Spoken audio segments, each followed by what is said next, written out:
guys, pag-usapan lang natin ang breaking news. May pasabog nga naman kasi ang balita at exclusive na pinag-uusapan ngayon. Wow, DJ Daniel Padilla at Kyla Estrada magkasamang nanood ng sine. Yan kasi ang mga balita patungkol umano kay Daniel Padilla at Kyla Estrada, na alam niyo naman siguro, nagsimula silang pinag-usapan sa teleseryeng Incognito. Kasi alam niyo naman siguro, nakikita na lagi nga naman kasing tinitignan ni Daniel Padilla si Kyla Estrada. Kaya nga naman kasi nililing umano ng mga netizens at mga sawsawerang kapitbahay sina Daniel Padilla at Kyla Estrada. Tinutukoy kasi nila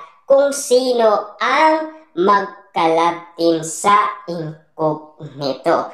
Ayon sa balita, noon pa man ay ginagawa na ng issue sina Daniel Padilla at Kyla Estrada mula nang magsama sila sa isang teleserye. Naging madalas kasi ang kanilang banding noon. Nagsama sila sa kanilang respective role para sa naturang proyekto. Ngayon tapos na ang kanilang pinagsamaan serye, slated na madalas pa rin silang magkasama. Nag-review naman ang Kevitcher sa tinuran noon ng isang source na wala raw sa prioridad ni Kyla ang magkaroon ng jowa. Katunayan kung darating daw si Guy, bet daw ni Kyla na non-showbiz ito. Na alam niyo naman siguro, inamin talaga yan ni Kyla Estrada. Ang gusto niya kasi non-showbiz, hindi artista. Ayon kasi sa kanya, mahirap daw magkaroon ng jowang artista. Kasi marami daw siyang mga naririnig na kwento-kwento sa iba't ibang social media patungkol umano sa mga couple na mga artista. Ayon pa sa balibalita, speaking of Daniel at Kyla, the last instance na nakita sila together ay nang manood sila ng isang horror movie na together recently sa power plant sa Makati.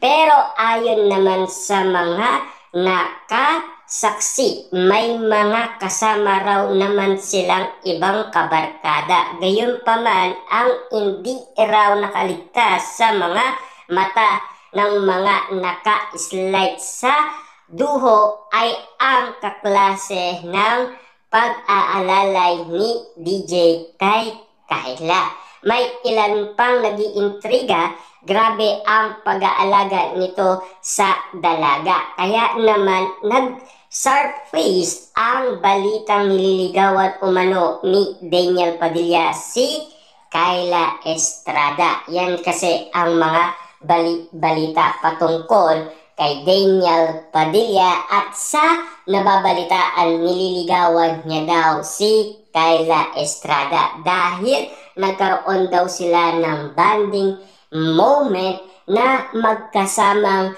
nanood ng sine. Ayon kasi sa balibalita sa power plant sa Makati. Yan kasi ang mga naririnig nating usap-usapan at yan din kasi ang pinagkakaguluhan ngayon sa social media at pinagpepestaan. Na alam niyo naman siguro, magdadalawang taon na ang iwalayan, Katniel. Hanggang ngayon kasi wala pa tayong naririnig na meron ng jowa si Daniel Padilla. Ayon kasi sa balibalita, nakapokus si Daniel Padilla sa negosyo at sa kanyang career. Alam niyo naman siguro na kilala muli si Daniel Padilla sa pagiging action star. Lalong-lalo na sa October 2, makukuha niya ang kanyang award dahil sa pinag-irapan niya sa kanyang teleserye. Ayon pa sa karagdagan balita, well, kung totoo man ito, wala naman kaming nakikitang masama dahil pareho naman silang single. Matagal na ring iwalay si Daniel Padilla kay Catherine Bernardo. May mga chika pang nakarating na boto nga raw si Carla kay Kyla dahil bukod sa kaapelido ay parang kapamilya na ang turing nito sa anak nina Janice de Belen at Jan Estrada. Bukod sa mabait at walang issue sa katawan, hindi naman katakataka kung maulog ng loob ni Daniel Padilla kay Kyla. True ito, di ba masaya? Na alam nyo naman siguro, magaling din naman kasi si Kyla Estrada. Nakitaan din kasi ng usay ng mga netizens at mga sawsawerang kapitbahay sa pinamalas niya acting kasama si Daniel Padilla at ang iba pang cast ng Incognito na alam niyo naman siguro natapos na ang teleserye ni Daniel Padilla na alam niyo naman siguro ngayon. Ayon kasi sa manager ni Daniel Padilla na si Luz, meron ng nilulutong bagong project si Daniel Padilla. Walang iba kundi ang The Guest na movie niyang pinag-usapan na last 2024 at nag-aabang na ang karamihan. Lalong-lalo na kasi abangers na rin ang mga solid fans ni Daniel Padilla kung ano ang pasabog na ipapakita ni Daniel Padilla sa karamihan. Malay natin, bongga pa doon sa teleserye ang ipapakita ni Daniel Padilla. Na alam niyo naman siguro, matagal na yang iniintay ng karamihan.